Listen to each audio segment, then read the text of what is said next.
take me home, back on home.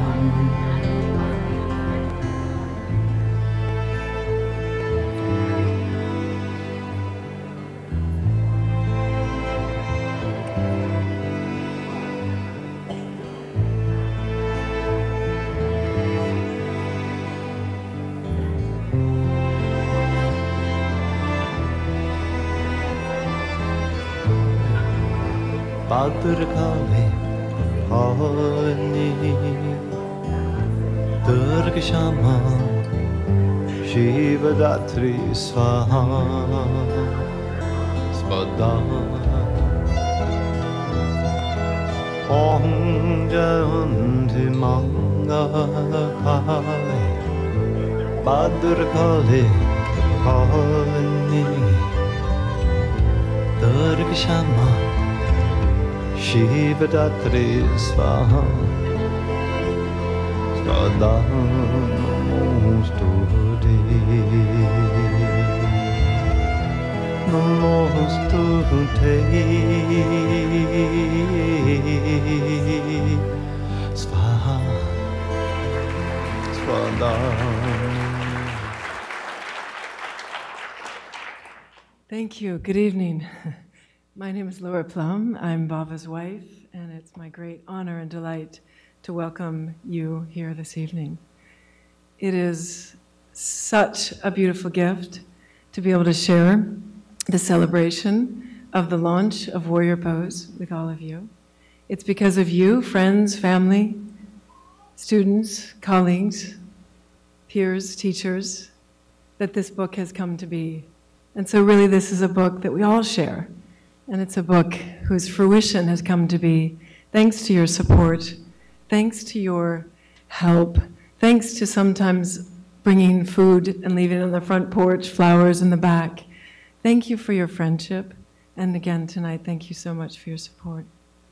It's my honor this evening as well to introduce our first guest. You will get to hear from Bhava, but before Bhava comes, we have Dr. Emmett Miller. Dr. Miller is a pioneer in the field of mind-body medicine. Back in the 70s, he began his own practice in integrative medicine. He graduated from the Albert Einstein School of Medicine, where he was a surgeon. But at one point, after working in the field, he decided he needed to put down the scalp, or the scalpel, and pick up the ancient wisdom that would truly help people heal, not just in that moment and not just for that week, but for a lifetime. He's been, as I said, a leader in the field, and what he's really focused on is guided imagery to help in deep relaxation. Anyone who's been to one of Bhava's yoga classes will know that in a Shavasana, in the part of the class where we go into relaxation, we have really often focused on bringing people into a state of relaxation through imagery, through body scans, through these various tools that were first introduced to Bhava when his own healing journey began. So I met Bhava about 10.5 years ago, and on one of our very first dates, I came over to his house. Off the kitchen, there's a little sitting room. We rolled out our yoga mats, we lay down in Shavasana, and we put on the tape from Dr. Miller. And as we were lying there closing our eyes, he told us, "Remember," he said, "you've given yourself this moment now. There's nowhere else you need to go, nothing else you need to do, and nowhere else you need to be. This is your time for yourself." And from there, he guided us on an inner journey where he invited us to think about beautiful places we had been. He took us to mountaintops, oceans, meadows, sunrises, sunsets. And in exploring nature through a visualization with our eyes closed, we came to really explore and discover our own inner nature. And it was in that beautiful kind of a setting that our love, my love, Bhava, and our love grew. So Dr. Miller, without really knowing it, was a really essential part of our early relationship. But even before that, Bhava was first introduced to him when Bhava's own healing journey began, a journey that he details in his book, Warrior Pose.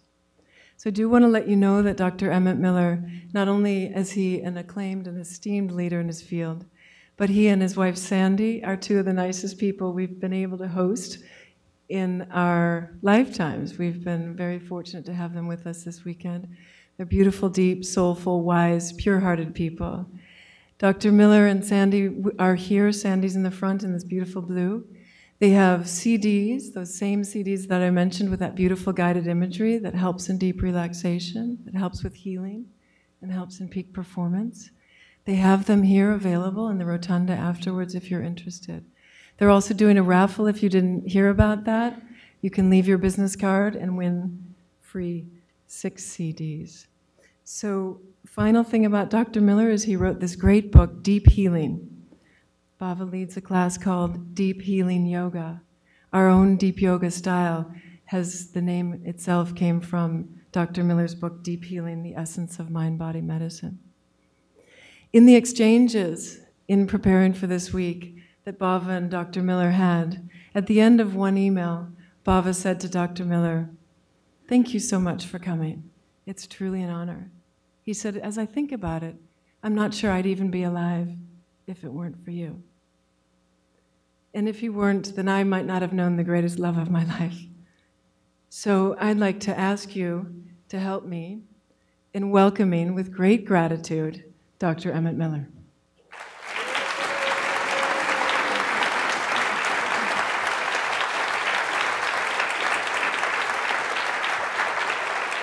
Thank you so much. Thank you. It was quite some time ago when Sherlock Holmes and Dr. Watson were out camping, and it was in the middle of the night when Holmes reached over and shook Watson by the shoulder, and he said, "Look up, Watson, and tell me what you see." Watson looked up and he says, "Stars, stars against the black, black sky." And Holmes says, "Yes, and what does that tell you?" Watson said, "Well, astronomically, that tells me that there are billions of galaxies and trillions of stars. Teleologically, it tells me that God is great and everywhere and we are insignificant. Meteorologically, it tells me that tomorrow we'll probably have a nice clear day. And what does it tell you, Holmes?" Studying under Bhava Ram has been a very powerful experience. That shouldn't be there. It says, "And what does it tell you, Holmes?" Holmes replied, "Elementary, my dear Watson. Someone stole our tent." You see, sometimes the details can distract you from perceiving the true importance of what you're seeing. Back in about 1972, a young man, Brad Willis, quite angry and disillusioned at the cold-hearted violence and cruelty of the culture he had grown up in, hopped aboard a van and headed north to just discover where life would take him. No one would have realized at that point that he would become a celebrated war correspondent, award-winning broadcaster. And then later, a trusted guide and teacher named Bhava Ram.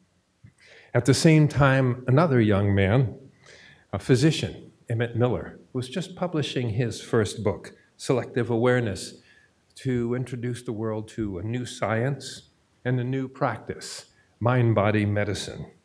And although we didn't know each other at that time, our paths would turn out to run in parallel, and they were to cross in a most dramatic way.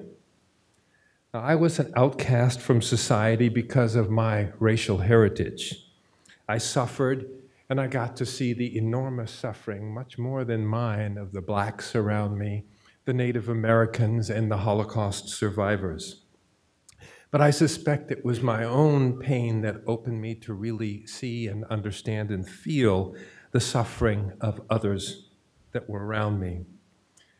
And in time, I moved ahead and I got to know those in the overclass and was quite surprised to find out that they didn't know, that they were in denial and had no idea how the ways that they were living their lives was causing so many other people to suffer. And gradually began to realize that there wasn't any particular person or group who was responsible for what was going on, that we were all trapped in a system, in a kind of matrix that lacked heart and compassion, and destroying the world that we all lived upon. Every one of us is living our story. For most of us, that story began in our childhood. We've been conditioned by our culture. That conditioning has been tweaked by our families. And maybe our stories have been matured to a certain degree by the amount of learning and therapy and spiritual growth that we've had along the way. But whatever it is, our biography becomes our biology. And most of us believe, as we look around, that the world is going to hell in a handbasket, and we feel helpless. We feel like victims. What can we do about it? Back in about 1970, I learned hypnosis, and I gradually began to understand that those tools of hypnosis were the tools that the system was using to keep us enslaved. That we were hypnotized to believe that in order to be happy, what we needed was more money, more sex, more power, more possessions. That the way to have wealth was first to go into debt and then to work harder and faster than anyone else. That the way to become healthy was to submit to a system that was organized to profit off of our being sick. Strange. And we were hypnotized to believe that those people who didn't look like us, who didn't act like us, were enemies. And therefore we would cultivate fear and hatred and go to war. And I discovered that war was how Americans learned geography. And we were hypnotized into believing that our own self-image had to be based upon those images that were shown to us by Madison Avenue, by Hollywood, by the media. And so, in this way, our minds and spirits had been hijacked, and we were living this ridiculous story. And as I point out in Our Culture on the Couch, which was my most recent book, not only do we make ourselves sick, but this is how we've made our entire planet sick. And so I thought at that point, gee, I've been gifted with an extraordinarily brilliant mind. I think I can do something about it even if nobody else seems to understand. That maybe I can do something to try to awaken the world to what I could see, because I believed that somehow there was a way that we could change. And so first I studied mathematics, advanced mathematics, so I could understand logical systems to understand how the system worked. I then studied science so that I could understand what life was and how life worked. And then I entered the field of medicine because I noticed that whereas all the other fields of medicine had moved out of the Newtonian Cartesian model of the universe, the field of medicine hadn't moved out of that. I believed that somehow if we could first transform medicine, if doctors understood it, they would pass it on, since everybody eventually comes to see a doctor. And that's the way the entire global system might be transformed. Now, we all know about Louis Pasteur. He's the person who said, look, germs are the cause of our problems. The germs attack us. Those are our enemies. And so we've learned to attack germs. But fewer of us know that there was someone else who was a colleague of Pasteur's. His name was Claude Bernard.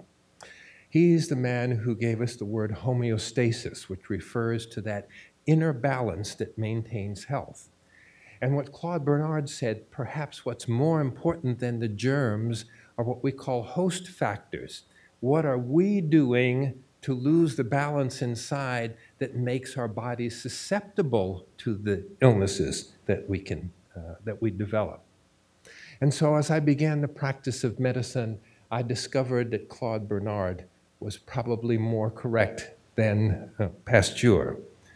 What I found in the field of medicine was that there was more and more specialization, specialists in the eye, the nose, the lung, the heart, the pituitary gland. Every specialist learns more and more about less and less. And so ultimately you know absolutely everything about absolutely nothing.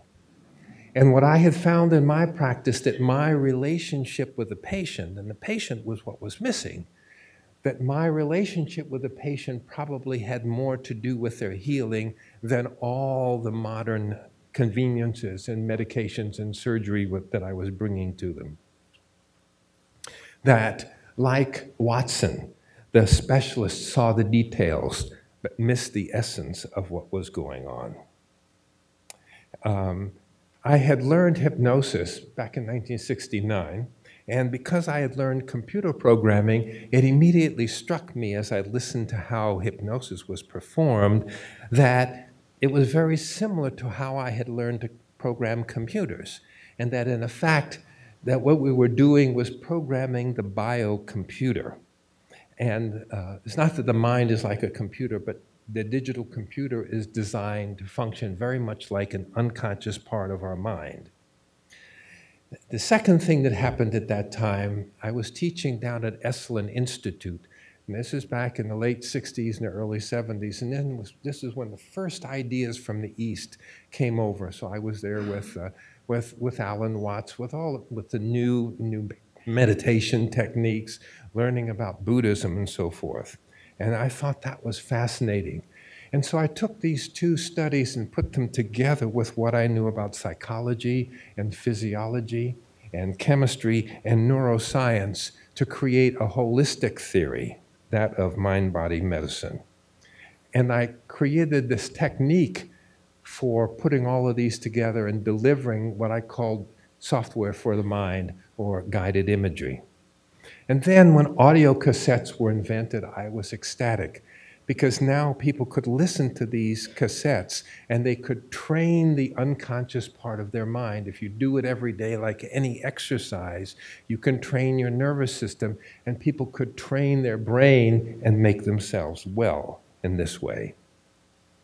Then it was interesting, I started duplicating those cassettes and making them available to other people. This is kind of a guerrilla marketing technique, because this way patients would get into the hands of patients through doctors, through yoga teachers, through psychologists, and gradually, over the next couple of decades, the consciousness began to change. Within a few years, Dr. Benson at Harvard had published a relaxation response. About 5 or 6 years later, Dr. Robert Ader had created the field of psychoneuroimmunology, where we noticed that your thoughts and your feelings and your beliefs affect your immune system to increase its effectiveness or decrease its effectiveness. About 8 or 9 years later, the MBSR was created by John Kabat-Zinn. Mindfulness-based stress reduction was founded. About 15 years later, Bernie Siegel came out with Mind Medicine and Miracles, and people really began to catch on to these new ideas. And within about 20 years, all of the medical schools were teaching about mind-body medicine and meditation and guided imagery. And at this point, all of my CDs, when there were still tapes in those days, were present at all the major hospitals. Mayo Clinic, Mount Sinai, Kaiser was using, and in particular, SCRIPPS was using it. And so it was soon after that that Brad Willis, who by this point, and you'll learn a little bit more about this in a short while, who was in the worst conceivable health and despair, wandered into the clinic and strapped on a pair of earphones, and that's where he heard my voice. And you've all probably heard it if you've been around for a while, saying, wherever you are right now, whatever you're doing, become aware of the fact that at this moment in time, there's no place you have to go. There's nothing that you have to do. And there's no problem that you have to solve. And therefore, you can give yourself permission to relax deeply, to take a deep breath in. And as you let that breath out, allow your eyelids to close Allow your awareness to go deep within, to touch the deepest essence of your being, to be in touch with your spirit, to be in touch with your ability to love, to visualize in your mind's eye someone that you love, and literally feel that love in your being, in your heart.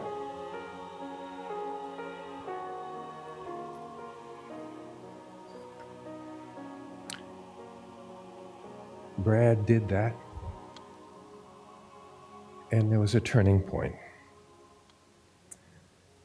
Mind-body medicine, the key to understanding mind-body medicine is to realize that the vast majority of the illnesses that we experience are due to the programming of this unconscious part of our mind that has been trained by genetics or by our culture to respond to challenges in certain ways, to eat in certain ways, to exercise in certain ways, to deal with stress in certain ways, and to have a self-image of a certain kind.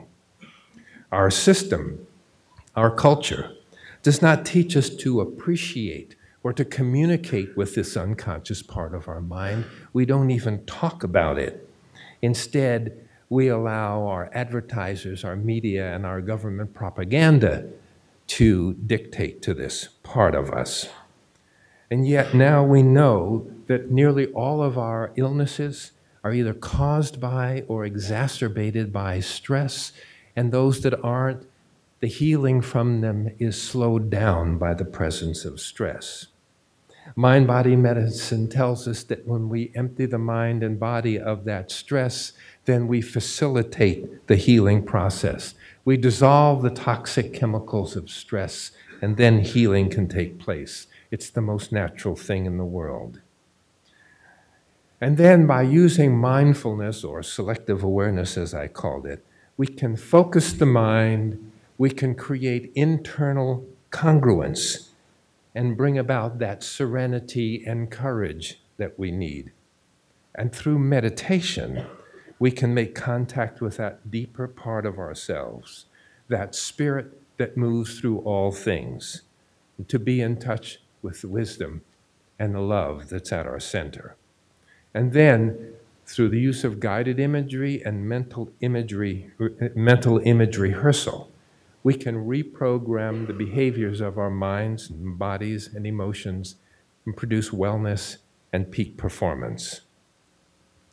You know, Shakespeare said, "Out, out, brief candle. Life is a poor player that struts and frets its hour upon the stage." But I agree instead with George Bernard Shaw, who said, "Life is no brief candle to me. It is a sort of splendid torch which I have got a hold of for the moment, and I want to make it burn as brightly as possible before handing it on to future generations." I've passed it on to Bhava, and now let's see how he's passing it on.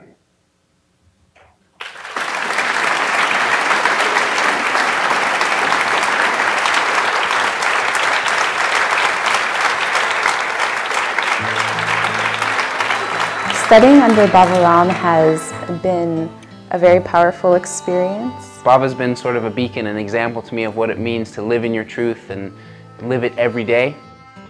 Studying with Bhava Ram has brought me out of almost 30 years of depression to a place of joy, a place of groundedness, a place of self-confidence. Working and studying with Bhava has been an amazing example of someone who can share their fierce potency in a very loving and inviting way. After working with Bhava and practicing with Bhava and being in his presence, I learned to find that within myself. So I grew up with a very rare genetic disease called Gaucher's disease, and I was very sick for the first 10 years of my life. Through that journey, I learned the power of the mind in healing and the effect on the body. But it wasn't until I met Bhava Ram and trained with him that I realized how important it would be for me to open myself up to that experience and share that experience with others. When I was diagnosed with an autoimmune disorder, I went to many doctors, many integrative medicine doctors who meant very well. Mainly they offered supplements and herbs and vitamins, and I really found that those things weren't helping. And when I learned of his story, it just completely opened my eyes to a whole new possibility for healing. That if this man healed from so-called terminal cancer and a broken back, I certainly could heal with yoga. And I'm praying we all come home to truth. Being a type 1 diabetic creates all sorts of scenarios that you have to deal with every day. And to be able to, give that a big hug, is it's really great to do that. Pretty sure that what Bhava teaches is how to hug yourself. This healing that he helped me get through was a reminder that I was not the sick person, that I was not the person on drugs, that I was not the one who felt badly of myself because I couldn't do what I could do before, that I was whole and complete, and all I needed to do was remember. When I remembered, the chemistry would change, the thoughts would change, the actions would change, and my life would change. And it did. Before I met Bhava, I was practicing yoga more as physical exercise, and meeting Bhava has drawn me into this deep world of yoga, which I really didn't even know existed. He pulls you into the space that he's in and reminds you that you have that space within you. Reminds you that beyond the world and everything that's happening in your life, there's peace. It's shown me the power that resides inside of me, the love that resides inside of me, and ultimately Bhava has helped connect me to a community of yogis and a higher power that's just really much greater than kind of the little me, that infuses my life with so much meaning. He really brings you to that place of understanding. It's almost as if he leads you to that place so that you're the one that discovers it. I feel a lot more trust in myself, and the ability to trust other people and trust in the universe. My name's Adam Meyerowitz. I'm Rebecca. My name is Sharon. My name is Jason McKenzie. My name is Kari Rossberry. Brant Morgan.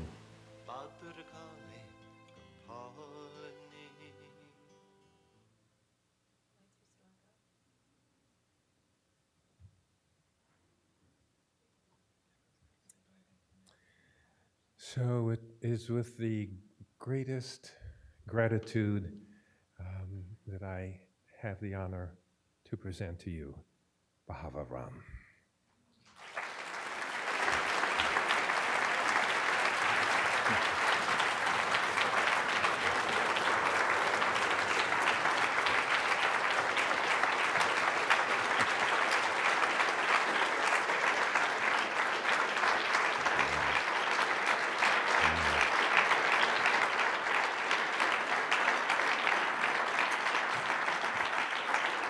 So while you're still standing, please, would you do something for me? Would you just take your hands and go like this? So both arms are up like this. Now, grab your opposite shoulder, please.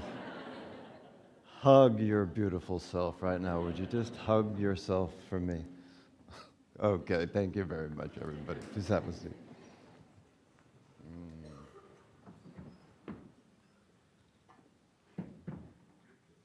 Thank you to Dr. Miller for that beautiful talk and that wonderful introduction. Thank you to my amazing wife, Laura Plum, for her words at the opening. And thank you all for coming here to the premiere of Warrior Pose, the subtitle of which is How Yoga Literally Saved My Life. And yoga, in all its deepest richness and complexity, yoga literally did save my life. And I know that this is a memoir, so it's my story, but my message is really that it's about all of us. This is our story. because each and every one of us has, deep inside of us, a profound inner power. We have a power to overcome incredible obstacles. We have a power to heal to an amazing level.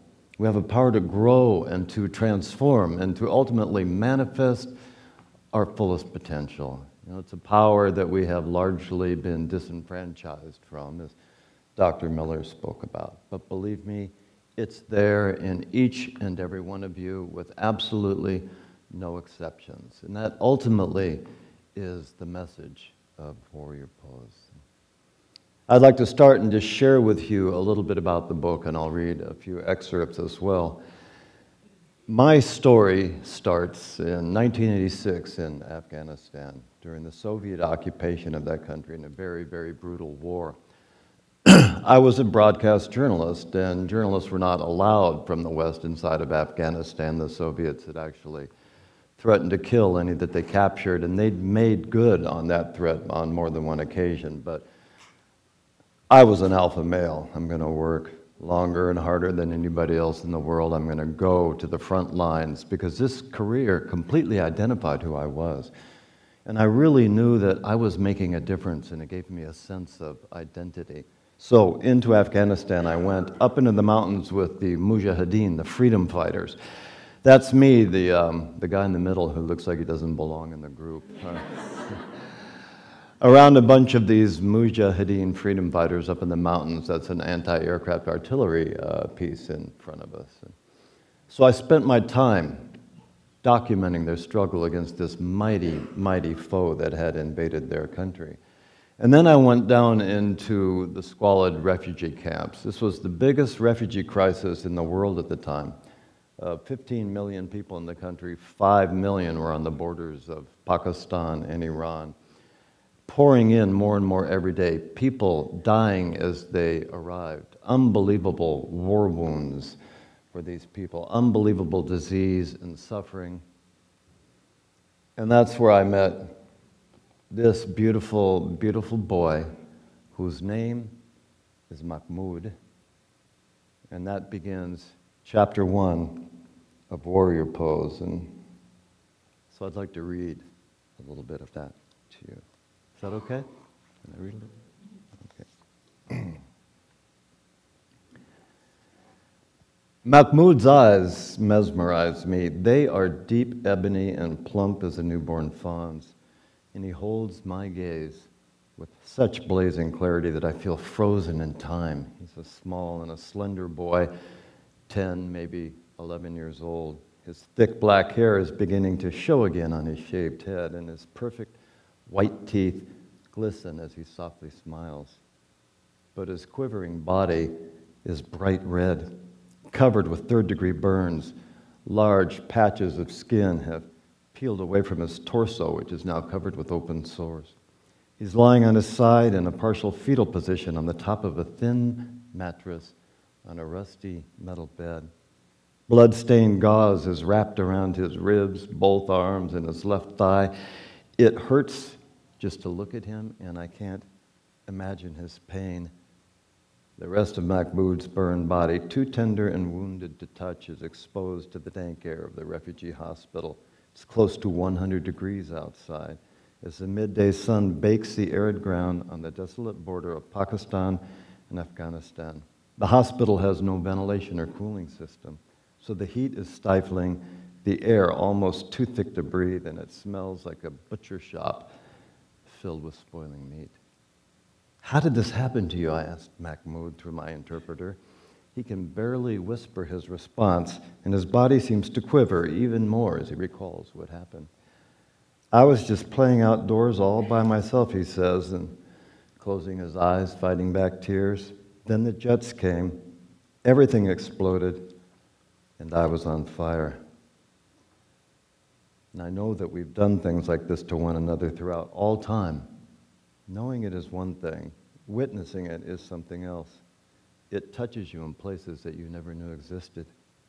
Gazing at Mahmoud, I can't help but believe that if I devote my life to telling the world about such atrocities, we might wake up one day and stop the killing. I realize that that is utterly naive. But Mahmoud's eyes argue otherwise. You must tell the world, he seems to be saying with his gaze. You must. Yes, I'll do it, I find myself saying out loud as my cameraman finishes filming. It's impossible for me to consider otherwise. I feel this at the very core of who I am. And even though Mahmoud speaks no English, his soft smile tells me he understands that I've heard his message.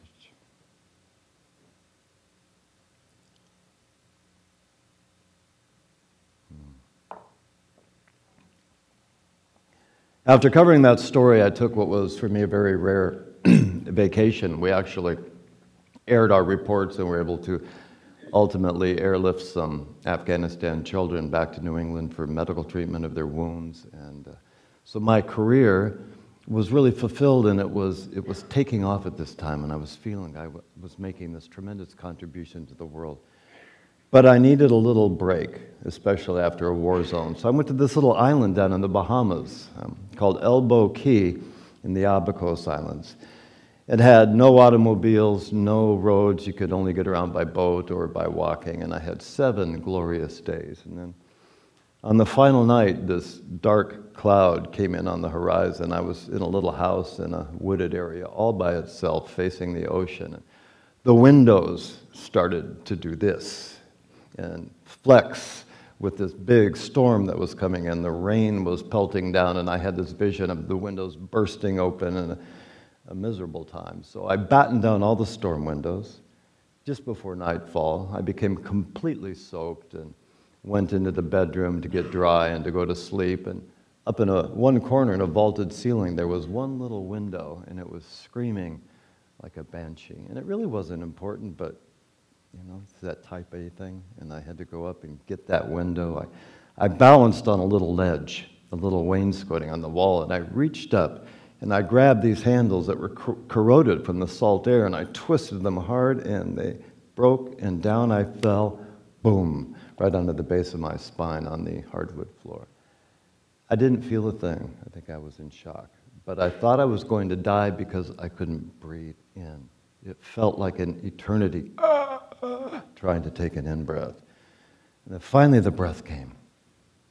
I'm alive. How delicious is my breath. Time to go to bed. And I couldn't find my legs.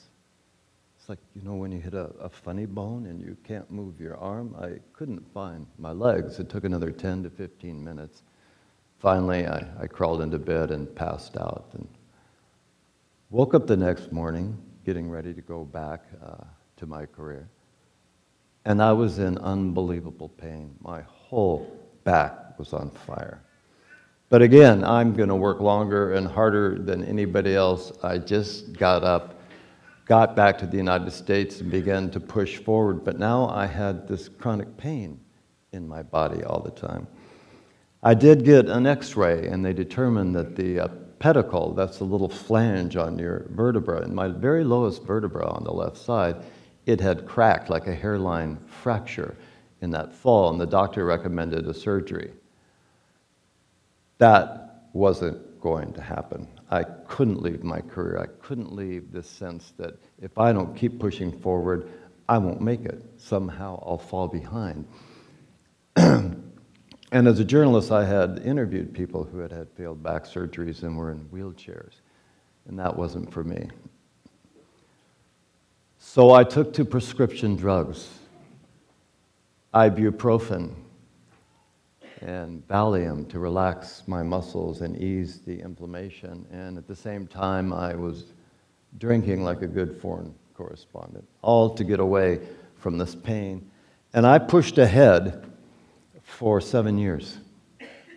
I was in southern Africa during apartheid, covering that. I was jumping out of helicopters down in South America and running into the jungle with Bolivian troops that were destroying hidden cocaine laboratories, and then to the first Gulf War, where I was on the front line with the 1st Marines as the pool reporter.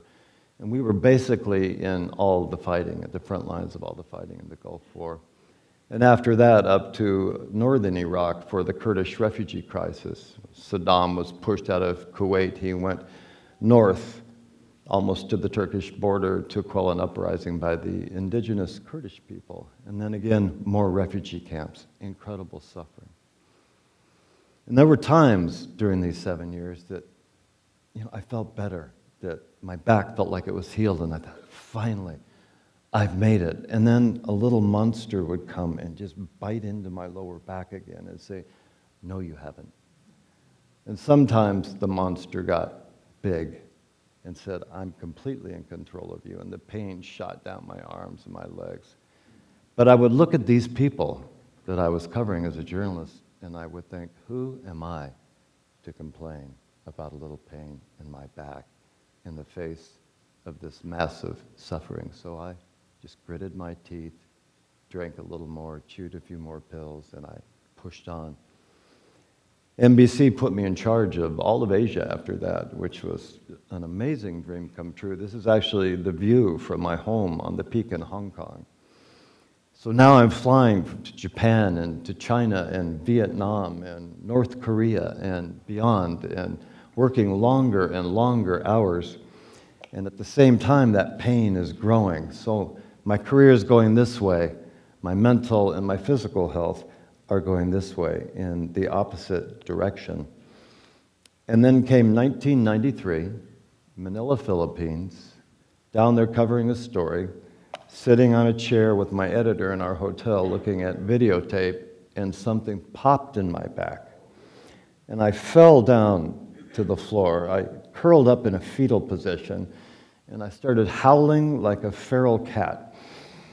And they soon came and injected me with morphine. I'll explain why I use this in a minute, so I don't have bad breath when I hug myself. And they came and they shot me up with morphine, and ultimately I was brought back here to San Diego, and I had major back surgery, finally. They actually cut me in two places. They cut open the iliac crest here on my hip, and they took out these little pieces of bone. They cut it all the way down to the marrow. And then they sliced my back open, took out the disc between the fourth and the fifth vertebra, cut those down to the marrow, and laid those little chips in. So the idea, it reminded me of somebody welding metal rods together, sewed me back up and said, you'll be better in 4 or 6 months. And I said, that's way too long. I have to get better within a week or two. They found just before the surgery that I had a completely broken back. That pop was that pedicle bone coming all the way off and starting to impinge upon my spinal cord. And if I wouldn't have the surgery, they said I probably would end up in a wheelchair. So I had the surgery, and it failed. And I was in more pain than ever, and my career ended. And along with it, my entire sense of self, my whole identity was gone. So I was put in this body brace that you can see here on the picture too, and it's big, hard, kind of a Kevlar brace that went from mid-thigh up to my sternum. It probably could have stopped a bullet in a war zone. I couldn't walk without a cane. I couldn't sit up for a meal. I was always in a recliner or eating off my chest on a couch. I know some of you I see here tonight remember that person. And I was given even heavier medications. Vicodin now and Prozac, and I was drinking heavier because not only was I running away from that pain in my back, that monster that now had complete control of me, but I was running away from this emotional pain that I couldn't even admit to myself that I had. I continued to eat like a foreign correspondent, and before I knew it, I see your faces. I never thought I would have the courage to show this picture to anyone. There I was incredibly heavy, and I was lost, and I began this steep descent into anger and into fear. I became a master of self-pity,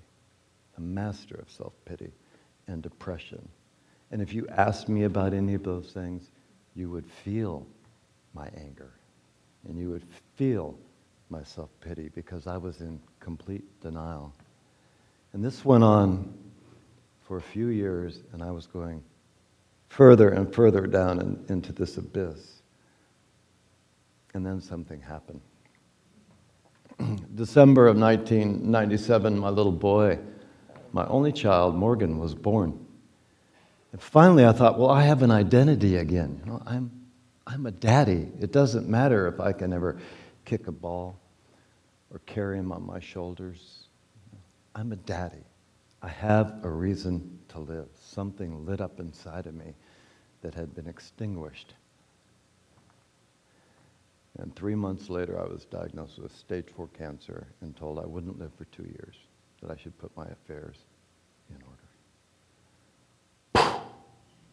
There I went again, completely gone. Not because I was afraid of dying. I think I was really ready for that. But I felt, how can I leave this little boy, this little light in my life without a daddy? What shame I felt with that thought that I'm going to leave this little boy.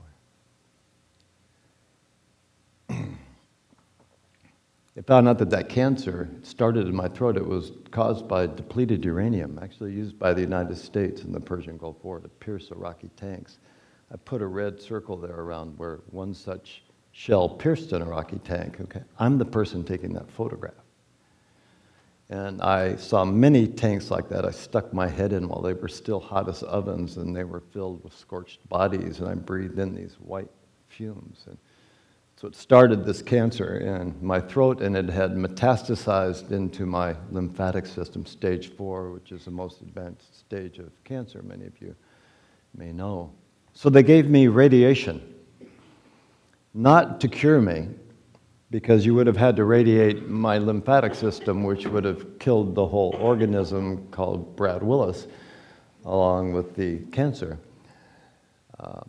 But they hoped it would slow it down, and that's why I have to have these little sprays, because it destroyed my salivary function and a few other things along the way. And now that I have an arsenal. This isn't half of it. I don't think I can remember exactly what I was on. And I was so pickled on drugs while I was on the path to dying that I really didn't know who I was anymore. My whole soul was masked by all of this medication. And I was periodically mute. I had to wear this thing called a chatterbox around my neck, and I have my big body brace on. I'm walking with my cane, and I lose my voice. I put this on, and it sounded like I swallowed Darth Vader when I talk. And other times I wouldn't be able to talk. I'd have to type on a computer screen in the largest font and call somebody over here and point and let them know what I needed. And that brings me to the next little excerpt that I'd like to read to you from the book. One moment, please. Thanks for being patient with me about that. Suddenly, Morgan can say daddy instead of daddy. And he's growing more aware that his daddy is different. Always on the couch, the recliner, the portable lounge chair. Other daddies don't need canes and body braces or voice boxes. They can always talk. They can sing little lullabies. They can go and get on the swings at the park and carry their children on their shoulders and toss them in the air and kick a soccer ball back and forth and take walks on the beach. And the doorbell rings, and a playmate is here with his father for a day in the park. Morgan scurries to the door, then scrambles back down the hallway to find me fully flat on my back on the couch. He desperately wants me to come to the park with him, to be fully involved, but I'm in such bad shape in the middle of a pain episode, I can't even get up and walk him to the door. Daddy, his voice is trembling. He's wiggling all over on the verge of tears. Get up, Daddy. And those three little words hit me in the center of my chest like a bomb. I wish so badly that I could get up, but it's another ice pick episode, and I'm stuck on the couch. You go have a good time, sweetheart, I say, pulling him in for a kiss. Daddy can't get up. right now. Morgan stands still for a moment and gazes at me, trying to process his emotions. He's feeling something deeper than I think he's ever felt before. Please, he says, get up, Daddy. He pleads and reaches out and tugs at my hand. I say, I'm sorry, honey, as my chest throbs. Daddy just can't get up right now. His back hurts too much. He starts to plead again, but suddenly stops and stares at me. And in this moment, he's come to a realization. Somewhere deep inside, in his own little way, he knows that I'm breaking the covenant we made during the Christmas parade just a few days earlier to walk in that parade with him one day. I'm breaking the covenant because I'm not long for this world. And watching him disappear down the hall for his play date, I free fall into despair. Get up, Daddy. It went through my head for the next several weeks like this endless mantra, this loop, and I never could find an answer how. And I had become so dark by this time, I had alienated most of the people around me. The only time that I was present was when I was with that little boy. That's the only time that I was ever really present.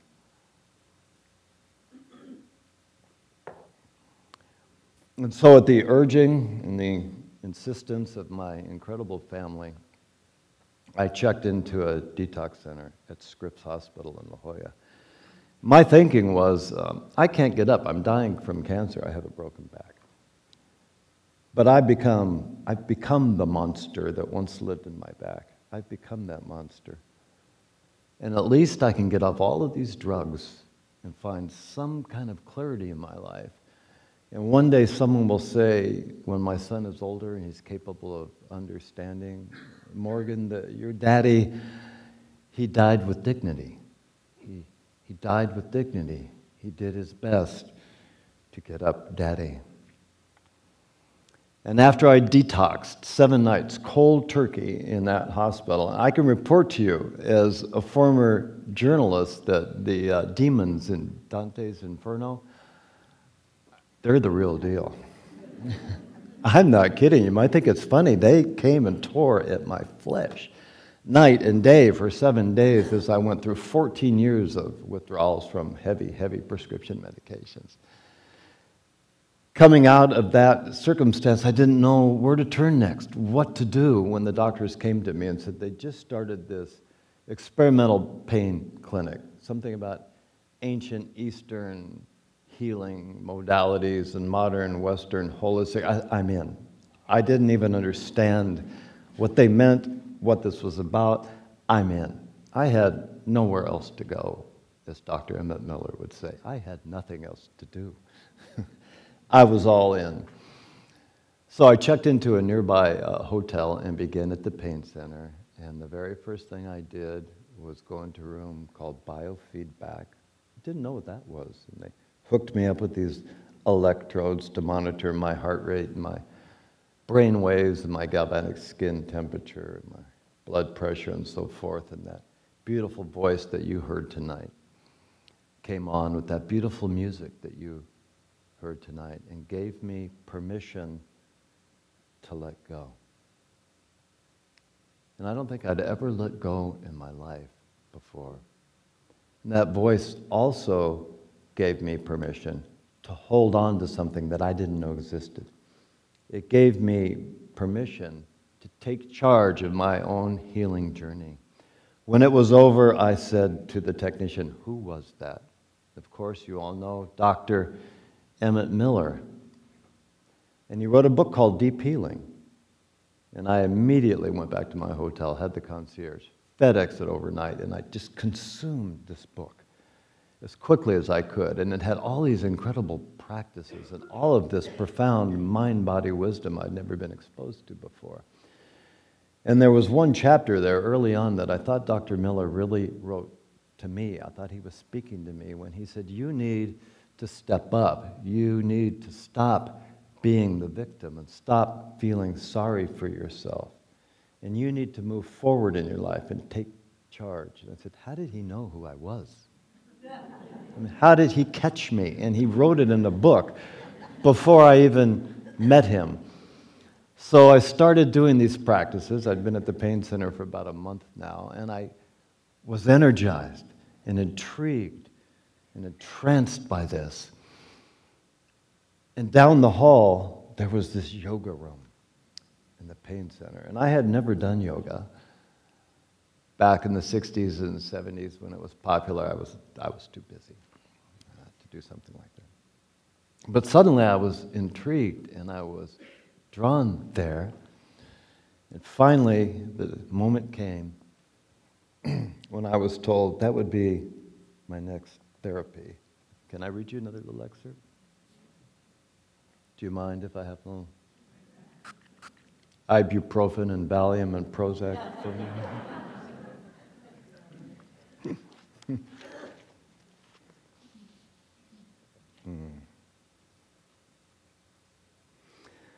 A few minutes before 3 o'clock, I returned to the door of the yoga room, leaned toward it and listened. It's silent inside.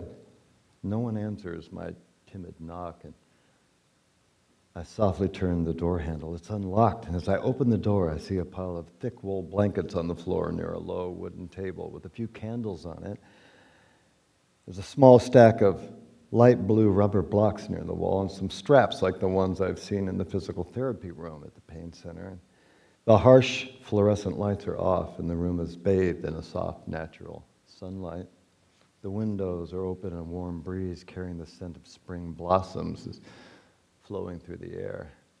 Nothing remarkable, but the atmosphere of the room envelops me, and I feel a palpable sense of healing energy surrounding me. This is it, my heart says with conviction. And as usual, the rational mind of my inner journalist resists, but my heart calls out again, this is it.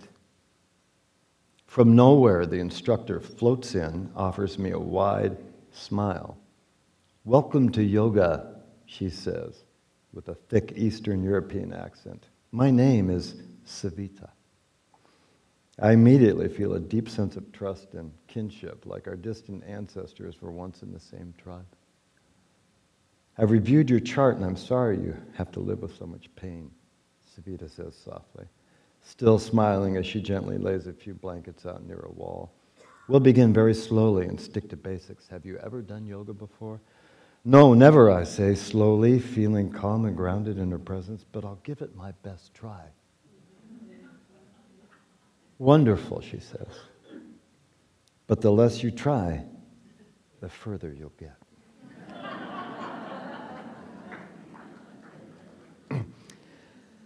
I haven't seen my first yoga teacher in 13 years. And I think I'm going to cry. And she's here tonight. Savita, would you stand up, please?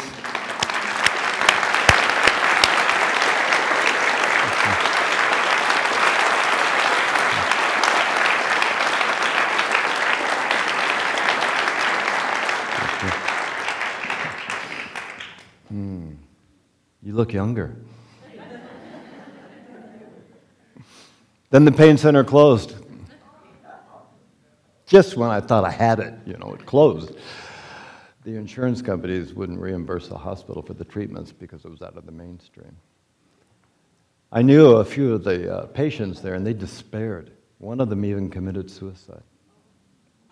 I went home, to my home in Coronado, to be with Morgan again. I don't think his mother was ready for me to come back, and who could blame her after what I'd put her through?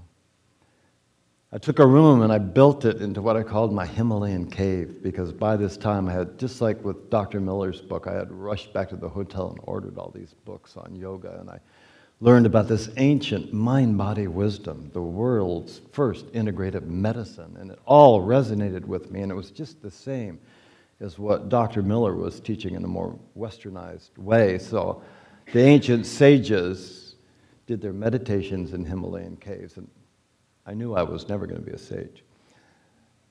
But I called it my Himalayan cave, and I started going in there and practicing 10 to 12 to 14 hours a day. Something in me got me up at 3 in the morning and I went down there in the darkness, and I would practice yoga postures and breath work, meditation, visualizations from Dr. Miller. Along the way, I became an organic vegan. I called it my organic chemotherapy. Massive fasting and a whole host of profound ancient purifications from the texts of yoga that I was studying. But mostly I was just intuiting it. I didn't really have any guidance, but I was listening to a voice inside that I hadn't heard before, and I decided to honor what that voice had to say. And I realized it is body, mind, spirit medicine. That there was a spirit inside of me that I had been disenfranchised from, as so many of us often are. And I started on that quest. I'd crawl out of my cave to take Morgan to preschool or make him breakfast, spend time with him. When he went down for a nap, I was back in the cave. And so this is how my life went for about a year, until finally I crawled out and I started harmonizing myself with nature's rhythms. I just had this inner calling to do it. And I'd go to the bay for sunrise, and I would practice, and I would feel connected to all of nature as I did. And I would let my breath move my body, and I would be chanting, "Get up, Daddy," so that my mind stilled. It was like a yoga pose for my mind. And at the end of the day, I'd go over to the beach for sunset and do the same thing and say, "Good night, sun. Thank you, sun. Thank you for warming my life." And a little yoga studio had opened in Coronado, the very first one, and I started going there as well. And here were these two amazing people that started to teach me more and more yoga postures. And I started becoming stronger and more flexible than I had ever been in my life. And you know who you are, Linda and Jean-Pierre. Please stand up. These two beautiful people. Thank you so much. Thank you.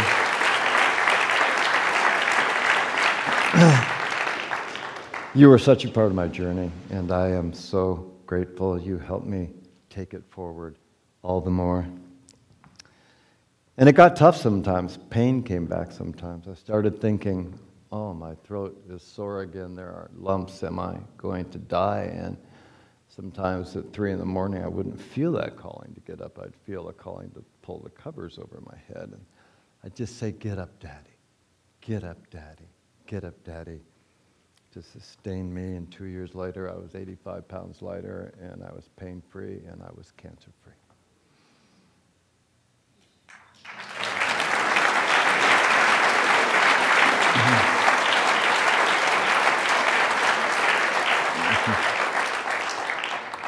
So that brings me to my final excerpt.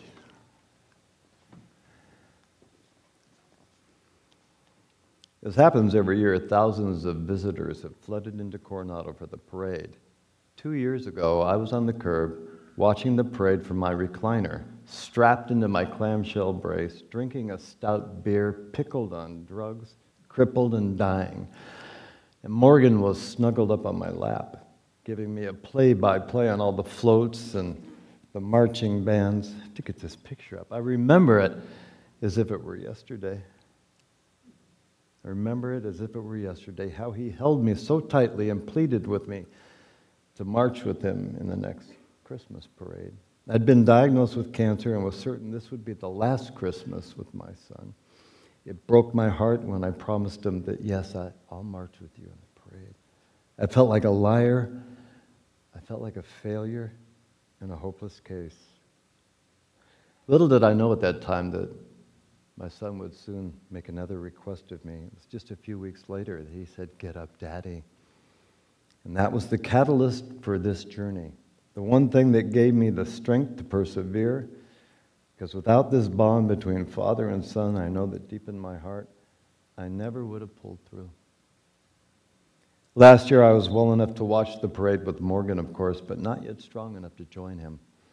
This year, Morgan has been invited to join a group of his little friends marching in the parade as elves, and I'm all in 100%. I managed to mock up a fairly silly elf costume for myself and join the other parents who are escorting the kids.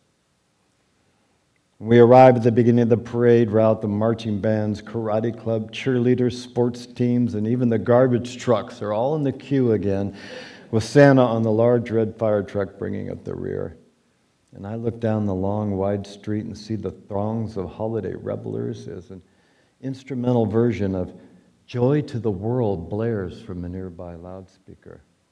This profound sense of joy washes through me. I kept my promise to my son. I'm alive. Joy to the world. I feel a tug at my hand and glance down to see Morgan smiling at me as we walk through the parade. Daddy, can I have a shoulder ride? Sure, sweetheart, I answered with a smile, swing him up onto my shoulders and dance with him perched above me all the way through the parade. And as I see familiar faces along the way, I realize that this parade is very much the same as it's been every year for decades. It's me who's different, completely different in body, mind, and soul. I never dreamed I would fulfill this promise of being in the Christmas parade with my son, much less be able to carry him on my shoulders. I never imagined that such healing was possible. Joy to the world. When we reach the end of the parade route, near the beach in the Hotel Del, I swing Morgan down from my shoulders into my arms. I hug him closely, and I say, guess what? Daddy got up. What does that mean? He asks, smiling widely as he hugs me back. I have to laugh out loud and then whisper, one day, I'll tell you all about it. Morgan's almost 16 now. You just stand up. I love you.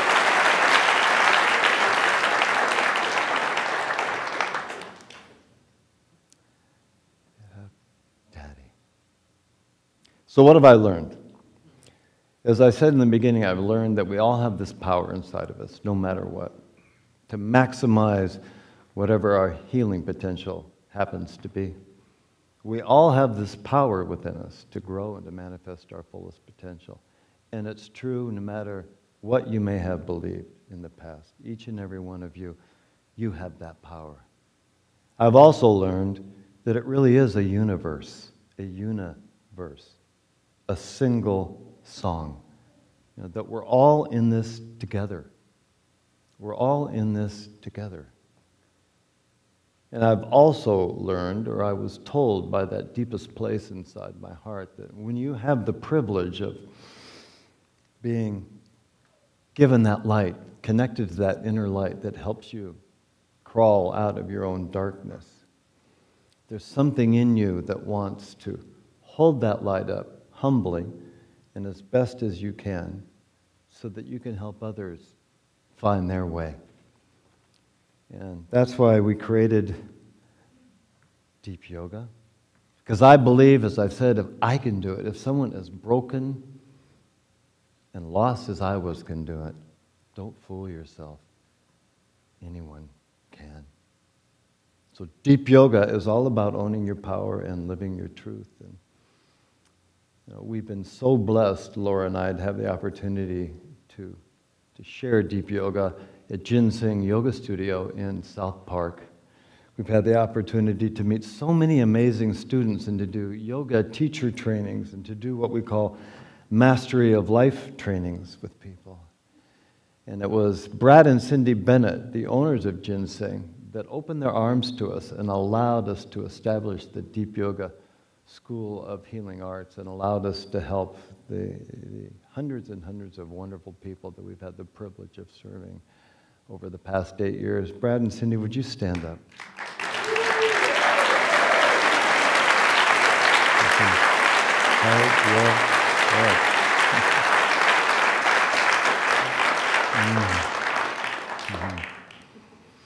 I've also learned about the power of love.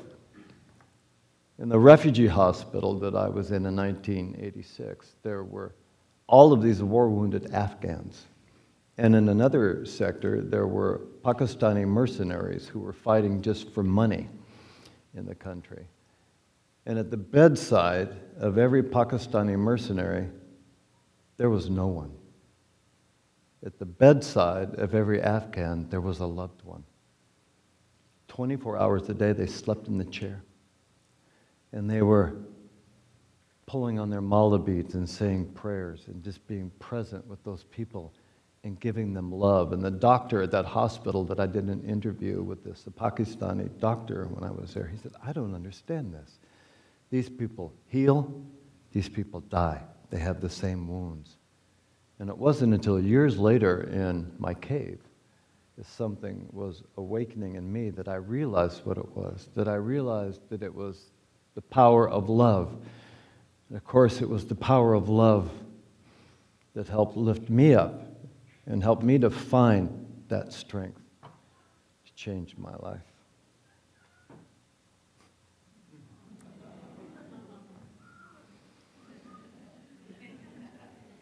And it was the power of love that helped me to write this book, because without Morgan's amazing stepmother, without my wife, Laura Plum, who urged me to tell this story, who urged me to write this book, it never would have happened. Without her support, deep yoga never would have happened. Without her love and support, this evening never would have happened. So, thank you. Thank you. Morgan, to come up on stage.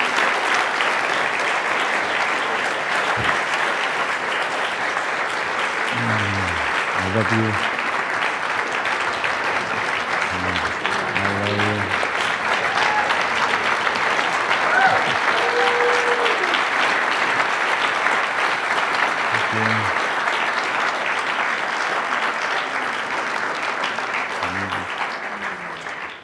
And while you're standing, I'd just like to thank a few more people who were so instrumental in making this evening happen. I'd like to thank Ryan Knorr and San Diego Audio Video. They brought these 3 cameras for a high-definition video stream.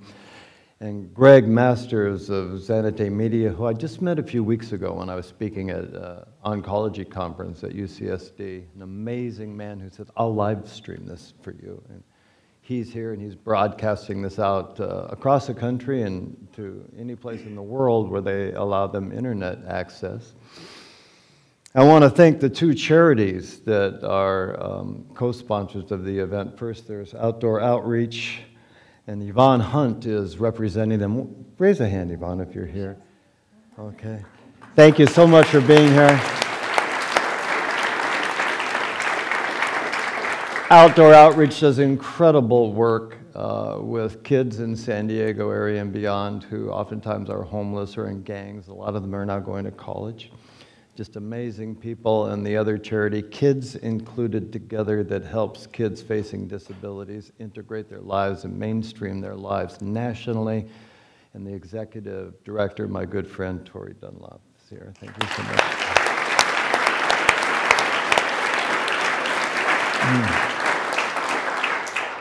I want to thank all the Deep Yoga volunteers, the yogis up on stage, those who showed you to your seats. Thank you all so much for making this possible. Raise your hands.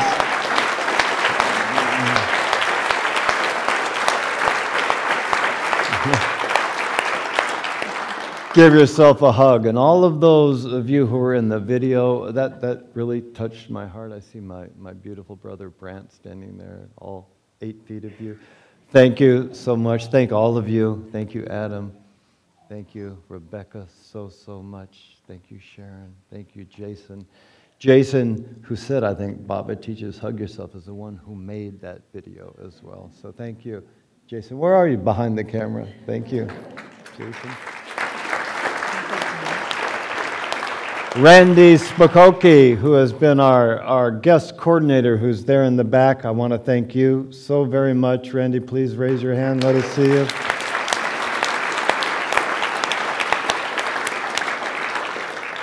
And our stage manager, Mia Bain, who may not appear. She sort of is always in the background. Mia, are you anywhere?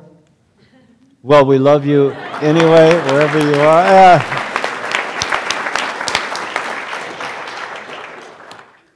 Kari Rossberry, come up here, please, on the stage with us.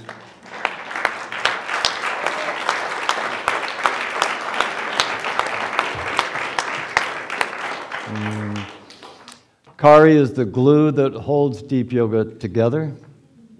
She's our foundation. She put this whole event together, coordinated everything. She has been our event manager and has done an unbelievably amazing job. I want to thank you.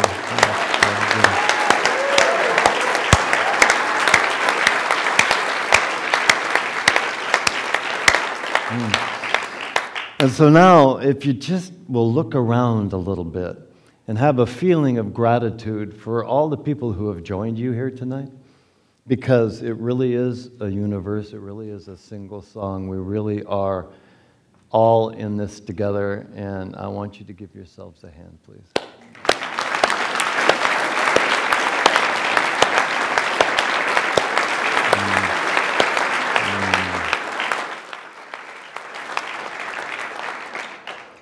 Thank you all so much for being here. I know there are some things out in the rotunda that you might want to look through, and we'll come out and say a more personal hello to all of you once I get unhooked from everything, because I see so many people I just want to hug here tonight. I love you all. Namaste. Om Namah Shivaya. Thank you. Thank you.